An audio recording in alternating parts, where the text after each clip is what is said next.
네, 또 이렇게 찬양을 너무나 아름다운 찬양을 해주셔서 감사하고요. 제가 자리에서 일어나고 싶었어요. 그 마지막 찬양을 할 때는 일어나서 막 두 손을 들고 찬양하고 싶었는데, 네, 제 마음이 너무나 뜨거워졌습니다. 우리 주님이 우리를 위해서 오셨다라는 이 귀한 소식이 다시 한번 이 찬양을 통해서 우리의 마음과 우리 심령 가운데 또 채워졌으리라고 저는 믿습니다. 또 오늘 우리가 함께 말씀을 나누는 중에 우리 하나님이 우리를 얼마나 사랑하시는지, 그의 아들을 우리에게 보내주실 만큼 그 사랑하신다는 사실이 저와 여러분들에게 정말 믿겨지고 우리에게 체감되고, 그것이 우리에게 은혜와 감사함으로 하나님 앞에 고백될 수 있기를 간절히 소망합니다. 우리 옆에 있는 분들에게 함께 이렇게 인사하면 좋겠습니다. 오늘은 또 이제 우리가 크리스마스가 얼마 남지 않았잖아요. 그래서 이렇게 인사하겠습니다. 영어로 한번 해볼게요.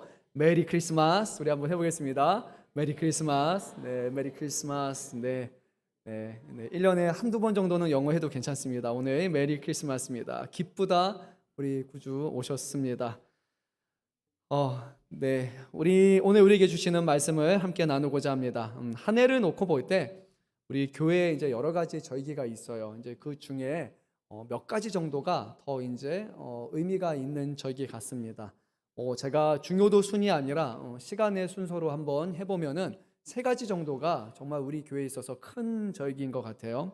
첫째는 1월 24일입니다. 어떤 날인지 여러분 아십니까? 네, 우리 금천 양문교회 설립일이에요. 그렇죠?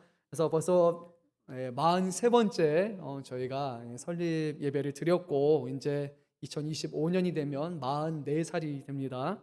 그래서 우리가 또 이 설립을 생각할 때 그런 마음이 들어요. 하나님께서 이 지역을 사랑하셔서 주님의 교회를 세우게 하셨고, 우리 금천 양문교회 이름이 또 있잖아요.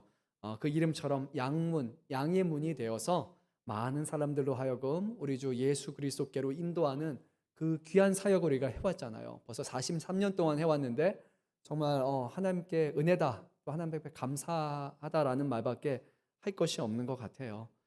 우리가 하나님의 일에 섬길 수 있다라는 것, 우리가 주님을 드러낼 수 있다라는 것, 영혼 살리는데 조금이라도 보탬이 될 수 있다라는 것, 그것이 얼마나 복된 일이겠습니까? 그래서 이것이 저에게 있어서 아주 중요한 날인 것 같습니다. 또한 둘째로 부활절입니다. 그렇죠? 올해는 부활절이 조금 특이했어요. 4월이 아니라 우리가 3월 말에 또 부활절을 가졌습니다. 2025년은 4월 20일이 부활절입니다. 이 부활절은 예수 그리스도께서 죽은 자 가운데서 다시 살아나신 아주 위대한 날이죠. 그 누구도 하지 못하는 일을 우리 주님은 해내셨습니다. 우리 예수 그리스도는 우리의 모든 죄를 지셨고, 또 하나님 앞에 드려지는 우리를 대표하는 희생 제물이 되셨을 뿐만 아니라 곧 하나님과 죄악된 우리, 연약한 우리의 사이를 다시 한번 화목하게 하시는 화목 제물로 하나님 앞에 드려졌고, 하나님은 이것을 기쁘게 받으셨죠.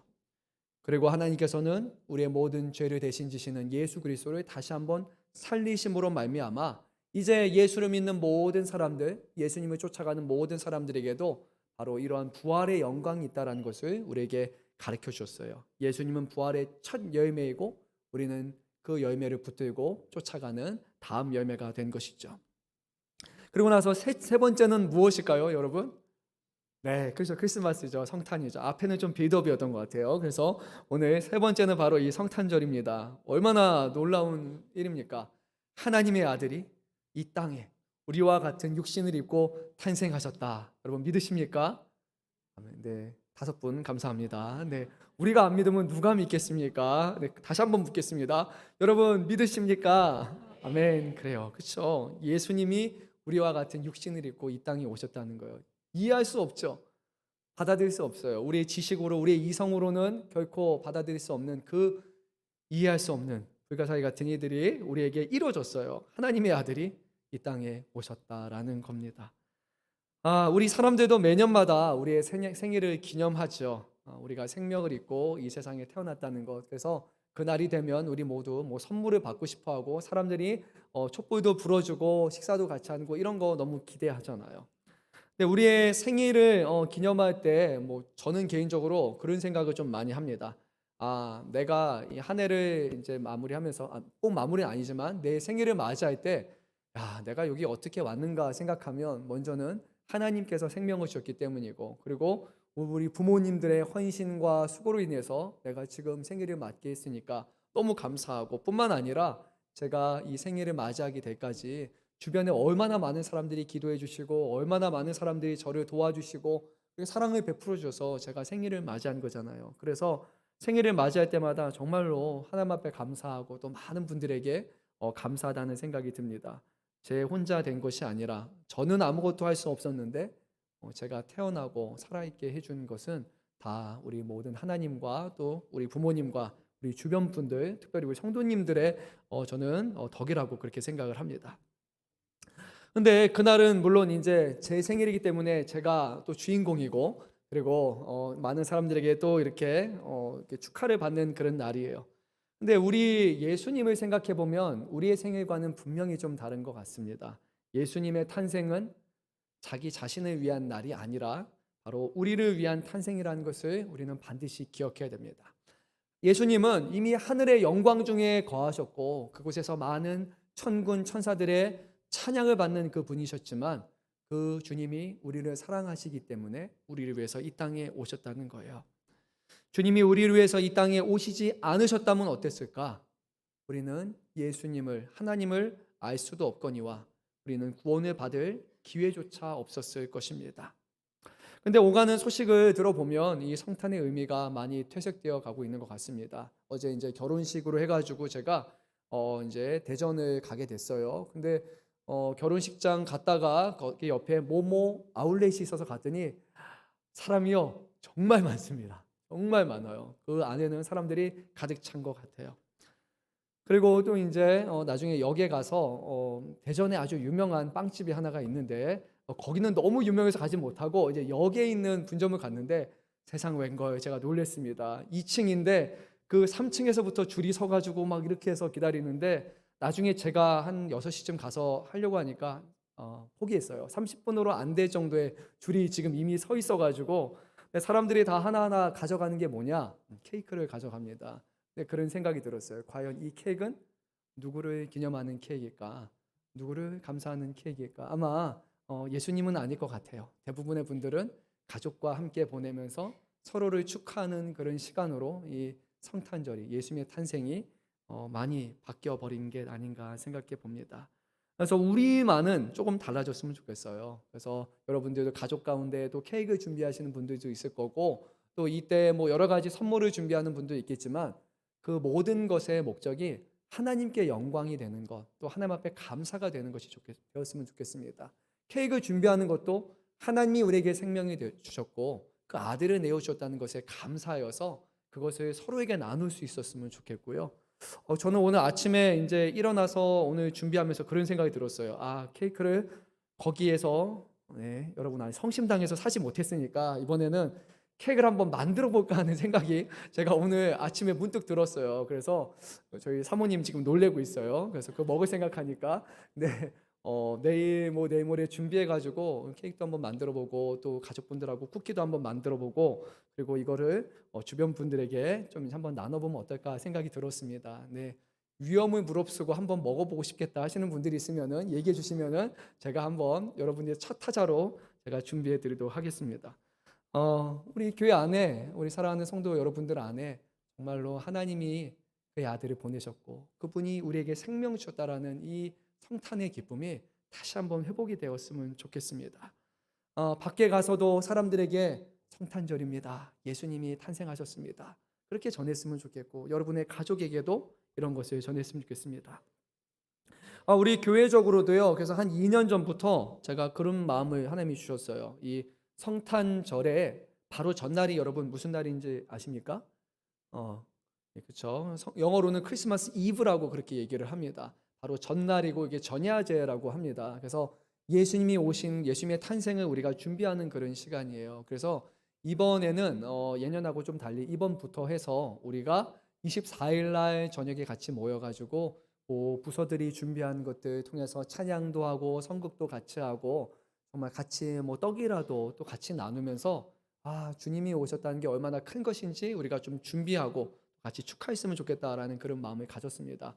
물론 여러분의 일정이 다른 게 있을 수도 있습니다. 사랑하는 분들과 또 함께 식사 생각하시는 분들도 있을 거고, 또 연애하시는 분들은 또 그런 생각하실 수도 있고, 가족분들과 시간을 보내는 것도 중요하겠지만요.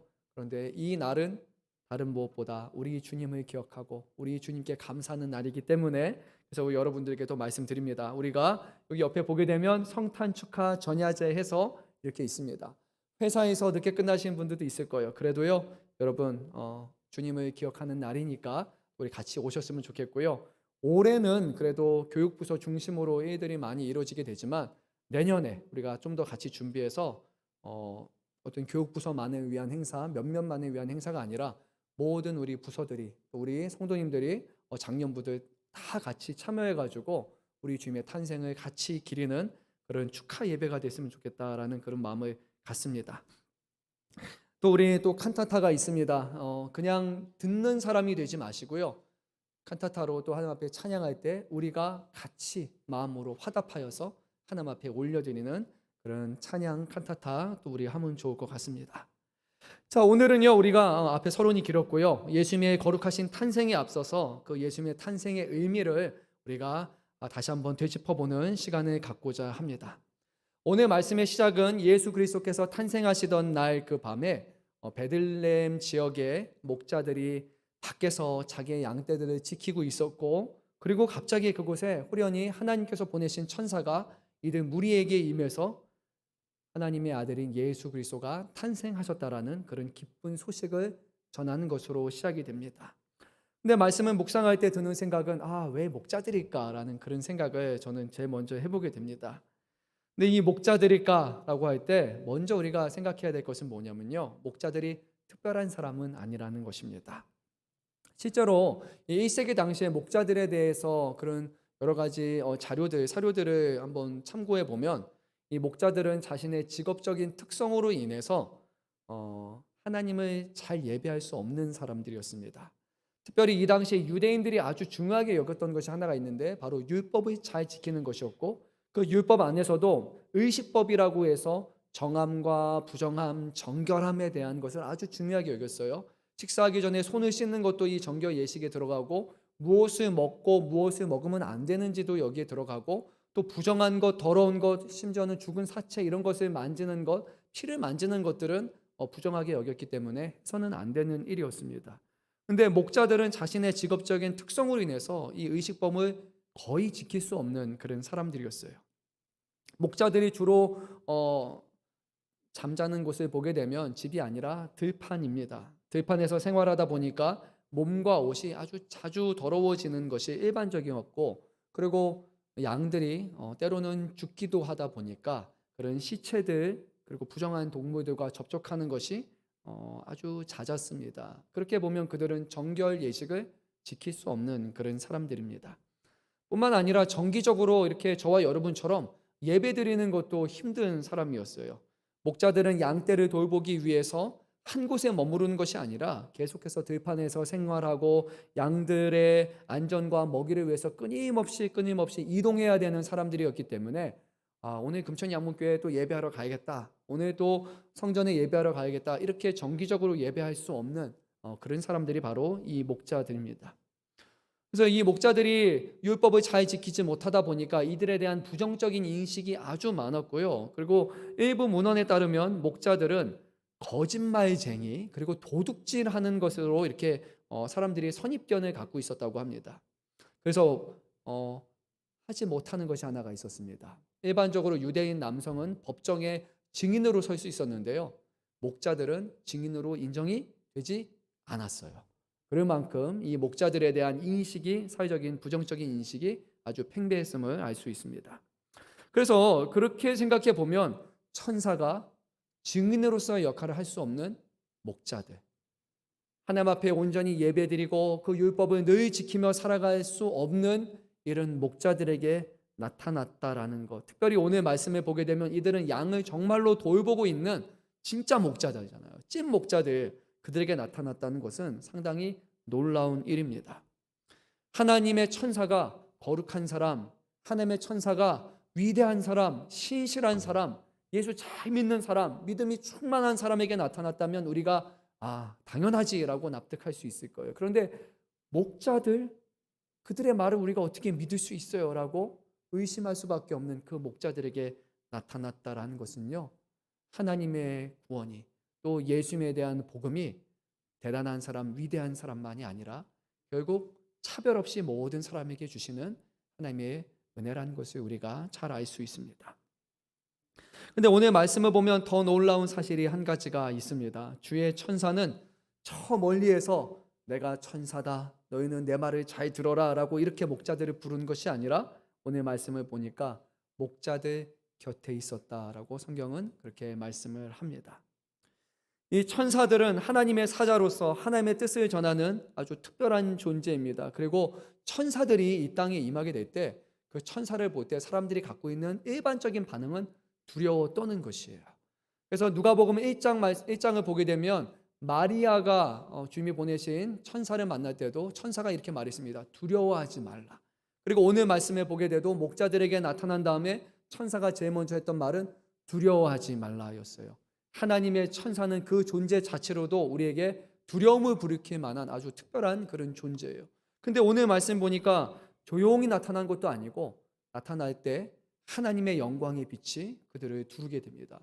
그 어두운 밤에 불빛이 없는 그곳에 천사가 탁 나타났고 그리고 조명이 쫙 켜지는 거예요. 환해져요. 그럼 여러분 놀랄까요? 놀라지 않을까요? 놀라죠. 외국에서 그랬으면 뭐 UFO가 왔나라고 할 만큼 정말로 놀라운 일이 지금 벌어지는 거예요.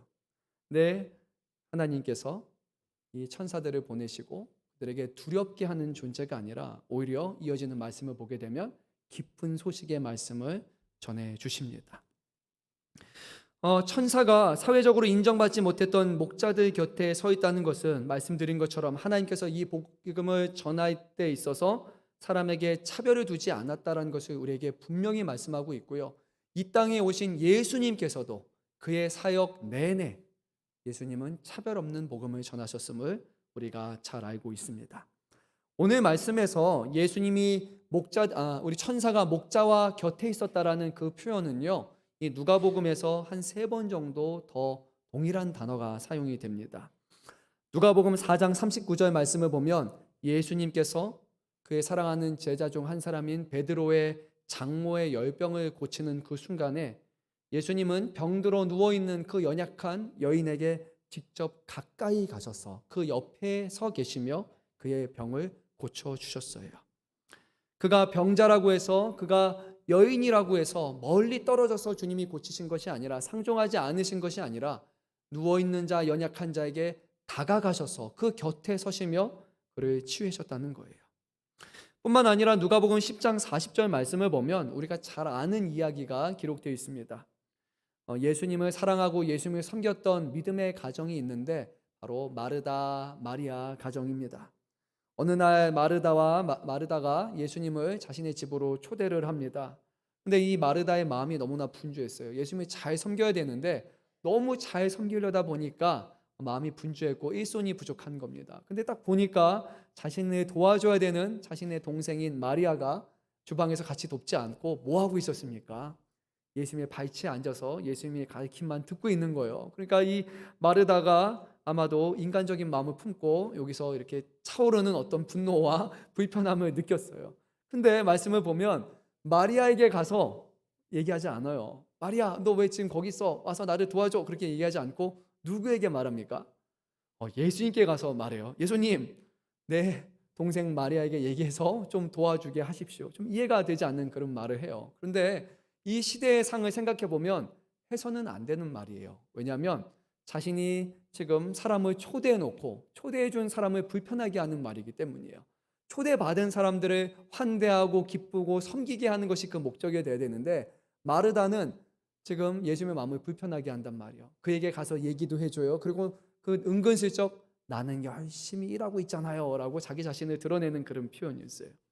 근데 그때 이 마르다가 예수님께 이 불편한 말을 전하기 위해서 다가옵니다. 가까이 왔어요. 근데 예수님은 거기서 얘기해라고 한 것이 아니라 자기에게 불평을 하기 위해서 찾아온 이 여인을 바로 맞아주셨어요. 거기서 또 곁에 있다라는 표현이 사용이 됩니다.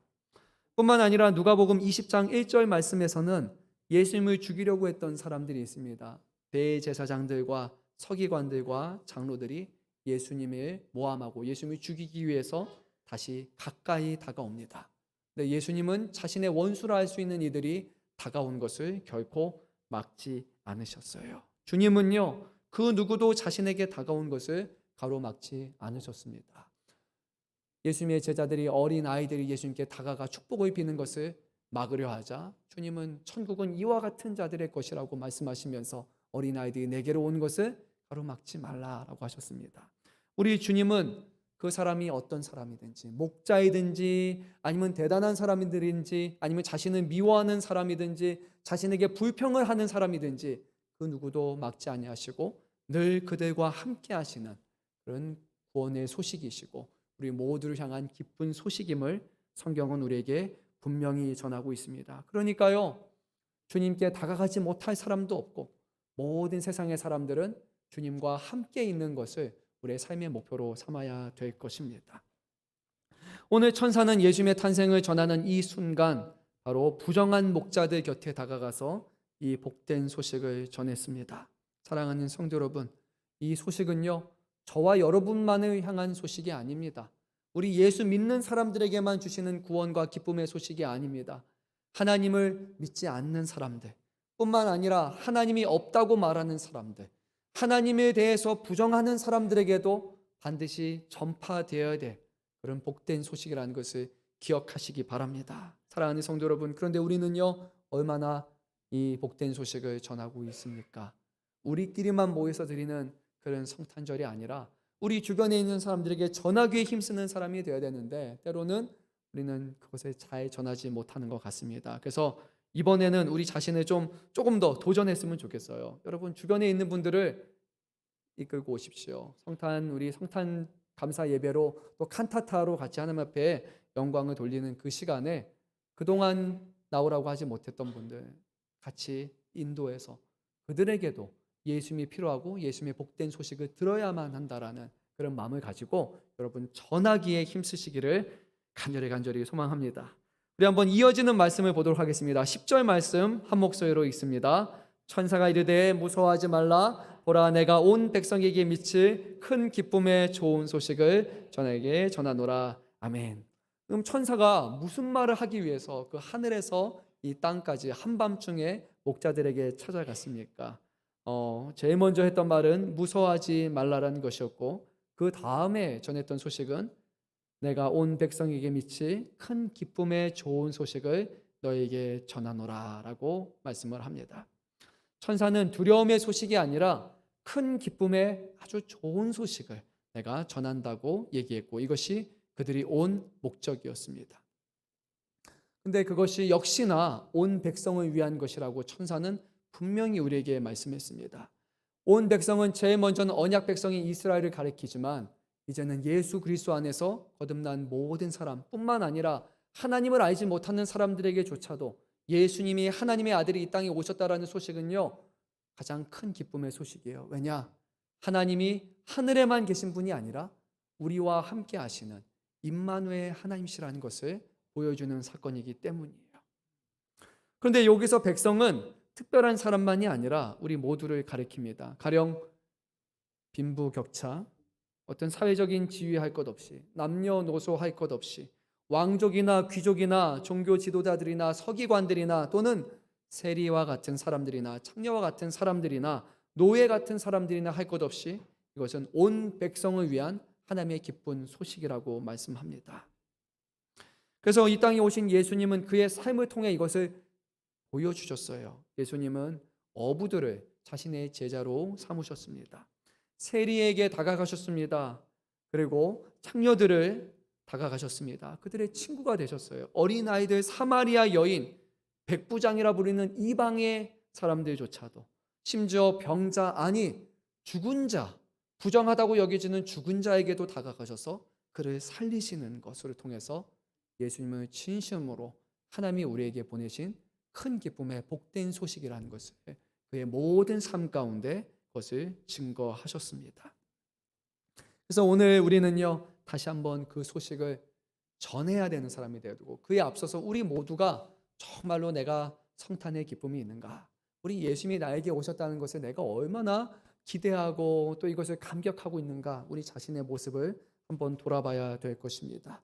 어제 이제 제가 대전을 가게 되고 원래는 교회 차로 가야 되는데 뭐 사정으로 인해서 제가 그게 아니라 이제 KTX 타고 이제 갔습니다. 그래서 대전이라는 곳을 차로 지나는 가봤는데 이게 대전 땅을 밟은 게 네, 제가 처음이에요. 어제 처음에 대전역을 탁 내렸습니다. 그래서 이렇게 계단으로 이렇게 앞쪽으로 이렇게 딱 내려오다 보니까 어디선가 이렇게 노래 소리가 이렇게 들리는 거예요. 근데 이제 알다시피 크리스마스가 되면 그런 찬양 소리가 들립니다. 근데 제가 보통 이제 우리가 이 소리를 들으면 젊은 사람들의 목소리거나 합창을 많이 들게 됐는데 이 대전역에서는 좀 나이가 지긋하신 목소리가 이렇게 한편에 들려오는 거예요. 그래서 처음에는 제가 MR이나 이런 거 AI 이런 거를 틀은 줄 알고 이렇게 갔는데 저기 가서 보니까 트럭 같은 거 하나가 있고 거기에 어르신이 앉아가지고 이렇게 계속해서 이렇게 부르시는 거예요. 근데 나중에도 한 바퀴 돌고 또 식사하고 뭐 봤는데 여전히 불고 계신 거 보니까 하루 종일 계속 이렇게 부르시는 거예요. 그래서 좀 인상 깊었어요. 이렇게 어르신이 정말 예수님의 탄생에 대해서 자신의 아주 잘 부르는 목소리는 아니었지만 그 소리를 전하고 싶어서 그렇게 부르시는 거 보고 인상 깊었습니다. 근데 그뿐만이 아니라 그분하고 일행은 아니었는데 대전역 이렇게 앞에 내려오면 구세군이 계신데 손에 하나를 들고 있어요. 차인배 같은 거 들고 있는데 그 앞에서 하시는 어르신의 그 박자에 맞춰서 이렇게 그것을 흔들고 있는 거예요. 그래서 전 처음에 일행인 줄 알았어요. 근데 전혀 다른 분들이 두 분이 이렇게 같이 이걸 하고 계시더라고요. 그러고 나서 제가 이 지역을 이렇게 역 근처를 이렇게 한 바퀴 돌았습니다. 돌았는데 좀 예, 좀 길을 잘못 들었어요. 그게 맞는 표현인 것 같아요. 그러다 보니까 좀 골목으로 갔는데 거기가 일반적인 주택가는 아니고 조금 어려운 분들이 사시는 그런 주택가인 것 같아요. 주변에 좀 쓰레기도 널브러져 있고 좀 그랬는데 그때 아주 좁은 골목을 이렇게 지나가는데 사람들이 한 두 분이 저를 이렇게 쳐다보시더라고요. 뭐 양복 입고 이렇게 가니까 와서는 안 될 사람들이 오는 것처럼 이렇게 보는 거예요. 그렇게 쭉 골목을 이렇게 지나서 이제 역 쪽으로 다시 돌아가는데 갑자기 사람들이 우르르르르 이렇게 오는 소리가 들려서 보니까 이렇게 좀 젊은 분들이 한 30-40명 정도가 여기 이렇게 뭐 자켓 같은 거 이렇게 하나 입었어요. 거기 연탄 뭐뭐뭐뭐 나눔 막 이런 걸 입고 이렇게 하시는데 근데 그분들이 누군가 하니까 주변에 잘 들어보니까 목사님 목사님 이런 소리가 들리는 거예요. 그래서 교회 청년분들이 한 30-40분 정도가 남자 여자분 같이 연탄 이렇게 나눠주기 위해서 이렇게 오는 거예요. 그래서 저는 좀 감사했어요. 제가 교회에 있었으면 보지 못할 그런 광경이었는데 거기서 찬양을 하는 어르신과 또 같이 박자에 맞추는 조금 더 젊으신 한 40대 정도 되시는 여성분 그리고 젊은 청년들이 같이 예수님의 탄생을 기념하면서 이렇게 연탄을 나누고 사랑을 전하는 그런 모습을 보면서 그런 생각이 들었습니다. 맞아. 정말 교회는 이것을 전해야 되는데 교회는 다른 사람들에게 예수님의 탄생에 기뻐하는 소식을 전해야 되는데 어쩌면 오늘날 우리가 사람들의 눈치를 너무 많이 봐서 그래서 그 말을 또 그것을 기뻐하는 것을 좀 머뭇거리고 있는 게 아닌가 생각해 봅니다. 예전에 저희 교회 중직분 중에 한 분이 저에게 그런 말씀하셨어요. 목사님은 목사님이 성도들 앞에서 기도하십시오. 목사님이 성도들 앞에 전도 열심히 해야 됩니다. 그리고 목사님이 성도들 앞에서 말씀 열심히 읽어야 됩니다라고 말할 때 그것을 이상하게 보는 사람은 아무도 없습니다. 왜냐하면 목사님은 목사님이니까 그 말을 반드시 해야 되는 사람이에요. 맞습니까, 여러분? 아닌가요? 제가 여러분에게 기도하십시오라고 말하면 당연한 거죠, 그렇죠? 기도 안 해도 됩니다 하면은 사이비 목사가 되는 거예요. 전도하지 마십시오라고 말하면 이상한 목사가 되는 거예요, 그렇잖아요. 말씀 봐야 됩니다, 붙들어야 됩니다 하면은 그게 제대로 된 목사가 하는 말이잖아요. 그런데 세상이요, 우리를 향해서 어쩌면 색안경을 끼고 있지만 그래도 충분히 납득하고 받아들일 만한 사실이 하나가 있어요. 우리가 그들에게 가서 복음을 전하는 거예요. 그리고 예수님이 이 땅에 오셨다라는 이 특별한 날에 우리가 메리 크리스마스라고 하나님의 아들이 이 땅에 오셨어요라고 전하는 것이 이상한 것이 아니에요. 내가 이상하게 여기고 내가 조금 불편하게 여길 수 있지만 다른 사람이 볼 때 교회에 다니는 사람이 예수님의 복음을 전하는 것이 왜 이상한 일이 되겠습니까? 다른 사람 보기에 그다지 이상한 일이 아닐 거예요. 만약에 이상한 일이 된다면 한 가지예요. 우리가 머뭇머뭇거리면서 우리가 좀 뻘쭘한 모습을 가지고 그것을 전하기 때문이 아닐까 생각해 봅니다. 다른 날은 하지 못한다 할지라도요, 이날만큼은 그 어느 때보다 우리가 다른 사람들에게 전했으면 좋겠어요. 하나님의 아들이 이 땅에 오셨습니다. 그분이 우리를 사랑하셔서 이 땅에 오셨습니다. 예수를 믿어야 됩니다. 라는 그 구원의 복된 소식을 저와 여러분이 조금 더 여러분들에게, 이웃들에게 나누었으면 좋겠고, 그리고 교회로 더욱더 인도해서 우리 성탄절 또 같이 칸타타로 예배 드릴 때 그때 많은 사람들이 예수님의 탄생에 대한 소식을 함께 듣고 하나님이 그 예비한 영혼들에게 허락하신다면 그의 마음과 그 심령 가운데 역사해 주셔서 정말로 주를 믿고 고백하는 구원의 역사가 같이 나타날 수 있도록 우리가 이 일을 위해서도 같이 준비하면 좋을 것 같습니다.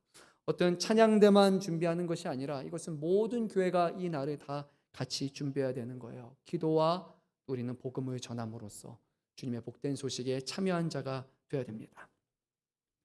이 천사가 전했던 내용이 무엇인가 하니까 바로 너희라고 부리는 이스라엘과 온 세상을 위한 구세주가 나셨다라고 성경은 말씀합니다. 이스라엘이 오랫동안 기다려온 이스라엘의 구세주가 바로 비로소 오신 겁니다. 근데 이 구세주를 부르는 다른 이름이 하나가 있으니 오늘 성경에서는 그리스도라고 그렇게 부릅니다. 그리스도는 기름 부음 받은 자라고 알려져 있지만 하나님이 하나님의 사람들을 구원하기 위해서 택하신 자라는 그런 의미도 있습니다. 구약의 왕, 그리고 구약의 제사장, 그리고 구약의 하나님의 말씀을 대언했던 선지자와 같은 사람들이 하나님이 택하셔서 기름 부은 사람이었어요. 이 땅에 오신 구세주인 예수 그리스도는 아무나가 아니라 하나님이 이 세상을 구원하기 위해서 오래전부터 만세전부터 택하시고 우리를 위해서 보내신 우리의 구세주라고 분명히 말씀합니다. 사랑하는 성도 여러분, 예수님이 우리의 구세주이십니다. 예수님이 우리를 구원하기 위해서 오신 분이에요. 예수님이 아니면 우리를 세상으로부터 죄악으로부터 구원할 수 있는 존재가 없기 때문에 우리를 위해서 보내주셨다라는 겁니다. 우리의 죄의 문제, 우리의 어려움의 문제, 우리 스스로 해결할 수 있는 것이 생각보다 많지 않아요. 한 번, 두 번은 잘할 수 있겠지만 우리를 진정으로 구원해 줄 수 있는 분은 바로 예수 그리스도이십니다. 그분이 바로 그리스도이시고 그분은 또한 오늘 주라고 성경은 말씀합니다. 이스라엘의 주인 되시는 하나님이시라는 고백이 이 안에 담겨 있는 거예요. 천사가 목자에게 전한 소식은 결국 하나님께서 한 아이를 이 땅에 보내셨고 그 아이는 곧 하나님께서 그의 백성의 주인이 되시고 그 백성을 구원하시겠다라는 그런 약속의 증거이자 성취라는 것입니다. 하나님이 이스라엘과 함께 하신다. 하나님이 이 세상과 함께 하신다. 하나님이 우리와 함께 하신다. 하나님이 금천양문교회와 함께 하신다. 하나님이 금천양문교회를 사랑하셔서 그의 아들을 보내셨다. 여러분 얼마나 귀한 고백입니까? 얼마나 우리가 기다리는 소식입니까? 이 좋은 소식을 우리는 전해야만 합니다. 근데 오늘 이 좋은 소식, 이 복음을 수식하는 표현이 한 가지가 있는데요. 성경 말씀을 보니까 큰 기쁨이라고 말하고 있습니다. 그래서 저는 처음에 이 큰 기쁨에 대해서 보면서 말씀을 묵상하면서 아 그래 그냥 세상의 어떤 기쁨보다 좀 더 큰 기쁨이구나라고 그렇게 생각을 했습니다. 근데 누가복음 그리고 마태복음 복음서를 계속해서 보고 묵상하고 또 연구를 하다 보니까 이 큰 기쁨은 그냥 크다라는 의미가 아니라 특별한 표현이었어요. 그래서 여러분들에게 조금 더 나누고자 합니다. 누가복음 2장 10절 오늘 본문이고 그리고 누가복음의 마지막 장에 해당하는 24장 52절에 보면 큰 기쁨이라는 표현이 정확하게 그렇게 드러나 있고요. 그리고 마태복음에서도 비슷하게 서로 앞부분과 마지막 부분에 큰 기쁨이라는 표현이 정확하게 사용이 됩니다. 오늘 우리가 나눈 누가복음 2장 10절에서는 천사가 예수님의 탄생의 소식을 전하며 온 백성에게 미칠 큰 기쁨의 좋은 소식이라고 그렇게 얘기했어요. 예수님이 오신 것이 바로 큰 기쁨의 좋은 소식이에요. 그렇다면 이것을 기록하고 있는 누가복음 24장 52절에서는 왜 이것을 또 큰 기쁨이라고 말씀할까요? 자, 우리 한번 말씀을 읽어보도록 하겠습니다. 50절부터 53절까지 우리 자막이 준비되어 있을 텐데요. 같이 한번 50절부터 읽도록 하겠습니다. 예수께서 그들을 데리고 베다니 앞까지 나가사 손을 들어 그들에게 축복하시더니 축복하실 때 그들을 떠나 하늘로 올려지시니 그들이 그에게 경배하고 큰 기쁨으로 예루살렘에게 돌아가 늘 성전에서 하나님을 찬송하니라. 아멘. 요 두 가지 본문을 제하고는 이 표현이 누가복음의 전체에서 전혀 드러나지 않습니다. 누가복음 24장은요, 십자가 위에서 죽으셨던 예수님의 부활에 관한 말씀으로 시작을 해요. 그리고 부활하신 예수님이 자신의 사랑하는 제자들을 한 명 한 명 찾아가십니다. 예수님이 다시 살아나셨다는 것을 믿지 못하는 사람들에게 예수님이 다시 구원의 복된 소식을 전해주시는 거예요. 예수님이 부활하셨다, 내가 말한 것처럼 내가 사흘 만에 다시 살아나리라는 그 약속을 이루었다라고 그렇게 한 명 한 명에게 다가서 전하십니다. 그리고 나서 그 제자들을 축복하시고 그리고 끝으로 하늘로 승천하십니다. 그리고 바로 24장의 말미에서 제자들은 다시 부활하신 예수님을 만나고 그 예수님이 하나님의 아들이심과 그분이 우리를 위해서 오신 진정한 구세주이심과 그분이 메시아이시고 그리스도이시고 바로 하나님이시라는 것을 깨닫게 되고 그 예수님을 경배한 다음에 큰 기쁨을 가지고 예루살렘으로 돌아가 늘 날마다 성전에서 하나님을 찬송했다고 합니다. 그 큰 기쁨이 그들로 하여금 그의 입술과 그의 마음 가운데 하나님을 날마다 찬송하는 마음을 불어넣은 거예요. 즉 큰 기쁨이란 먼저는 예수님의 탄생으로 시작해서 예수님의 부활과 승천으로 완성돼 말씀의 성취이며 온 족속에게 복음이 전파되는 것에 대한 합당한 반응이 바로 이 큰 기쁨이라는 거예요. 우리가 좋은 일 있으면 좋다, 즐겁다, 행복하다라는 그런 것과는 전혀 다른 거예요. 큰 기쁨은 오직 그리스도를 통해서만 우리에게 주어지는 것, 그리스도를 통해서만 완성되는 특별한 기쁨을 가리키는 겁니다. 사랑하는 성도 여러분, 하나님은 그것을 우리에게 주시기를 원하시는 거예요.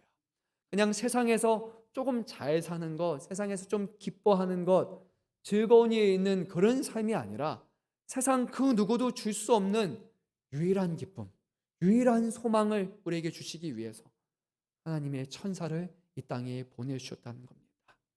기쁨이 많은 것이 아니라 예수 그리스도가 우리와 함께 하시고 그분이 우리를 살리시는 바로 하나님의 아들이시라는 것을 우리가 온전히 깨달을 때 우리 안에는 넘쳐나는 기쁨이 분명히 자리 잡을 것입니다. 사랑하는 성도 여러분, 우리 안에 바로 이러한 기쁨이 있습니까? 우리의 주변의 상황, 지금 어떤 처지에 놓여 있는지, 우리 대한민국 국가, 우리의 상황이 어떤지, 우리 대한민국 청년들의 미래가 어떤지 생각하면은 한숨이 나올 수도 있고 마음이 참 불안해질 수도 있을 거예요. 그런데 그것과 상관없이 하나님께서 그의 아들을 우리에게 보내실 만큼 이 세상을 사랑하시고 그리고 그런 상황과도 상관없이 어떤 환경과도 상관없이 하나님은 이 세상에 있는 모든 사람들을 구원하기에 힘쓰시고 그리고 주를 믿는 자에게는 바로 이것을 이루어 주신다라는 이 소식이야말로 우리에게 유일한 큰 기쁨이라는 것을 다시 한번 기억하시기를 바랍니다. 사랑하는 성도 여러분, 큰 기쁨을 가져야 됩니다. 큰 기쁨을 붙들어야 됩니다. 이것을 놓고 기도하기 힘써야 됩니다. 주님이 계시기 때문에 이 큰 기쁨으로 인해 나는 두려워하지 않고 염려하지 않습니다 라는 그런 믿음으로 살아갈 수 있기를 바랍니다.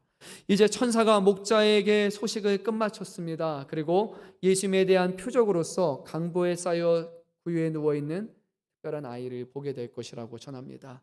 그리고 이 소식을 전한 다음에 갑작스럽게 아주 놀라운 일이 하나 벌어지게 됩니다. 자, 우리 13절, 14절 말씀을 읽습니다.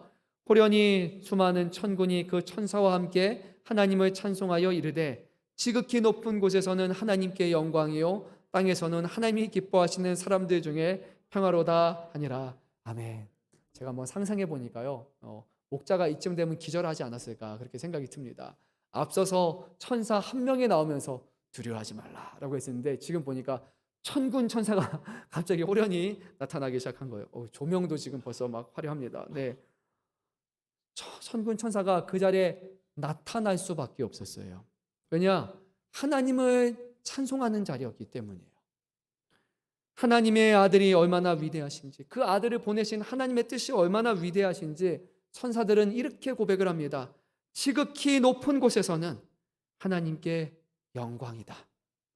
땅에서는 하나님이 기뻐하시는 사람들 중에 평화로다. 아멘. 이것이 예수님의 탄생의 의의라고 할 수 있습니다. 예수님의 탄생은요, 하늘의 영광이에요. 하나님께 영광이 됩니다. 아들을 내어주신 하나님께, 이 세상을 구원하시는 하나님께, 끝까지 언약을 지키시는 하나님이라는 것을 우리 모두에게 드러내는 그런 시간이기 때문에 하나님은 그의 아들인 예수님을 통해서 영광을 받으십니다. 그래서 우리 예수님께서 요한복음 말씀을 보게 되면 십자가에 대해서 얘기할 때 이렇게 말씀하셨어요. 그 자리가 나에게 영광의 자리라고 말입니다. 많은 사람들은 십자가를 수치스러운 자리, 그 자리를 피해야 되는 자리, 부끄럽고 정말 불필요한 자리라고 생각했지만 예수님께서는요, 그 자리야말로 영광의 자리였어요. 예수님을 통해서 하나님의 영광이 나타날 것입니다. 뿐만 아니라 이 땅에 살아가는 우리에게 있어서 평화입니다. 하나님이 기뻐하시는 사람들, 하나님이 사랑하시는 사람들에게 이제 진정으로 평화가 도래합니다. 우리에게 있어서 평화란 어쩌면 남과 북에 전쟁이 일어나지 않는 것이 평화일 수도 있어요. 우리의 가정에 재정적인 어려움이 없는 것, 마이너스가 되지 않는 게 우리는 평화다라고 생각할 수 있습니다. 부모와 자녀들 가운데 다투지 않고 그냥 그렇게 화목하게 살아가는 그 정도를 우리는 평화라고 생각할 수 있을 겁니다. 하지만 오늘 성경에서 말씀하시는 평화는 그냥 그 정도의 평화가 아닙니다. 전쟁이 있어도 하나님의 아들이 계시기에 평화이고, 여전히 우리에게 다툼과 어려움이 있다 할지라도 하나님의 아들이 우리와 함께 하시기에 우리에게는 평강이 있는 것입니다. 상황이 반등되고 반전되지 않아도 하나님의 아들이 우리와 함께 하신다는 이 소식은요, 모든 사람들에게 있어서 변함없는 평화자, 평강이 되는 거예요. 하나님이 우리를 사랑하시고 우리를 구원하신다라는 복된 소식은 변함이 없기 때문입니다. 대부분의 우리는 평화와 평강을 이루기 위해서 다른 사람들과 다투거나 어쩌면 전쟁이 일어나지 않기 위해서 물리적인 다른 수단을 사용하는 것으로 우리는 평강을 이룰 수 있어요. 가정 안에 있는 평강도 잘 생각해 보면 진정한 하나 되는 평강이 아니라 조금 더 목소리 큰 사람이 목소리를 크게 내서 억누르는 그런 평강일 수도 있고, 내가 그 사람의 말을 그냥 들어줘야 우리 가정이 편하겠지라고 해서 그 정도로 수긍하는 게 우리의 가정의 평화일 수도 있습니다. 부모님이 얘기할 때 자녀들이 말대꾸하지 않고 들어주는 것, 그래야 우리 가정이 평안하니까 라고 하는 그런 평안이 아마 우리 정도의 평안일 수도 있습니다. 문제가 없는 것이 아니라 그것을 그냥 수긍하는 것이 우리에게 있어서 평강일 수도 있습니다. 하지만 하나님이 우리에게 허락하신 평강은 그것이 아닙니다. 일시적이고 어쩔 수 없는 평강이 아니라 하나님이 우리와 함께 하시기 때문에, 하나님이 우리를 구원하시고자 작정하셨기 때문에 그 일은 반드시 이루어질 것이라는 그런 약속과 확신 속에서 우리에게 주시는 평강입니다. 사랑하는 성도 여러분, 상황이 좋아서 평화롭다면 우리의 인생에 몇 날이나 그렇게 평화롭고 평강하다 말할 수 있겠습니까? 분쟁 가운데 있는 나라, 늘 전쟁이 끊이지 않는 그런 나라들을 보면 과연 그들에게 평강이라는 것이 자리 잡을 수 있겠습니까? 이 세상이 전쟁이 없었던 시간이 과연 역사상 며칠이나 되었을까요? 늘 다투고 분쟁하는 것이 우리의 어떻게 보면 죄악된 본성이 아닙니까? 하지만 그럼에도 불구하고 우리에게 평강이 있는 것은 하나님이 우리를 구원하시기 때문입니다. 하나님으로 멀어지고 하나님의 뜻에 반대되는 우리의 자세와 우리의 어떤 힘이 아무리 강력하다 할지라도, 우리의 부정함과 우리의 거짓됨이 아무리 강력하다 할지라도 우리를 사랑하시는 하나님이 더 크시기 때문에, 우리를 구원하고자 하시는 하나님의 능력과 하나님의 의지가 이것과 비교할 수 없이 강력하시기 때문에 우리에게는 이 모든 일이 평강이 되는 것입니다. 사랑하는 성도 여러분, 우리 안에 평강이 없다면요, 그것은 우리가 하나님을 의지하지 않고 하나님을 바라보지 않고 자꾸만 문제가 해결되는 것으로 우리가 평강을 쫓고 있기 때문일 수도 있습니다. 늘 우리의 삶에 문제는 있을 것이고 삶의 다툼과 어려움은 있을 것이지만 그 가운데 하나님이 함께 하시고 그의 아들 예수 그리스도가 우리와 함께 하신다는 사실을 우리가 믿고 그분을 붙들 때 우리의 상황을 초월하는 진정한 평강이 우리 안에 자리 잡게 될 것입니다. 사랑하는 성도 여러분, 이제 성탄이 얼마 남지 않았습니다. 성탄을 기억하시기 바랍니다. 그리고 성탄을 준비하시기 바랍니다. 하나님이 기뻐 받으실 만한 찬양, 하나님을 잘 알지 못했던 동방 박사들과 하나님을 온전히 예배하지 못했던 목자들도 그 하나님을 찬양하는 자리에 나왔다면 하나님의 아들로 말미암아 생명을 받은 우리들이 하나님 앞에 온전한 찬양을 드리지 못한다는 것은 어떤 순간에도 핑계는 되지 않을 것 같습니다. 하나님 앞에 기도하시고 또 우리 성탄절 여러분 기쁜 마음으로 즐거운 마음으로 함께 오셔서요. 그래서 성탄 찬양하고 예배할 때 정말 하나님께서 우리 안에 감격을 더해달라고 기도하시고 뜨겁게 우리 함께 또 그렇게 찬양했으면 좋겠고 보통 찬양의 마지막 때는 다 같이 일어나서 찬양하잖아요. 그때 우리의 마음속에 넘쳐나는 하나님의 그 사랑과 은혜를 폭발해서 하나님 너무나 감사합니다. 하나님 너무나 사랑합니다. 주님이 오셔서 너무나 기쁩니다라는 그런 성탄을 기쁨을 우리 모두가 함께 나누는 그런 복된 시간이 되었으면 좋겠습니다. 여러분들 마음 가운데 그런 마음을 주님이 오늘 우리에게 더하여 주시기를 간절히 소망합니다. 제가 기도합니다. 사랑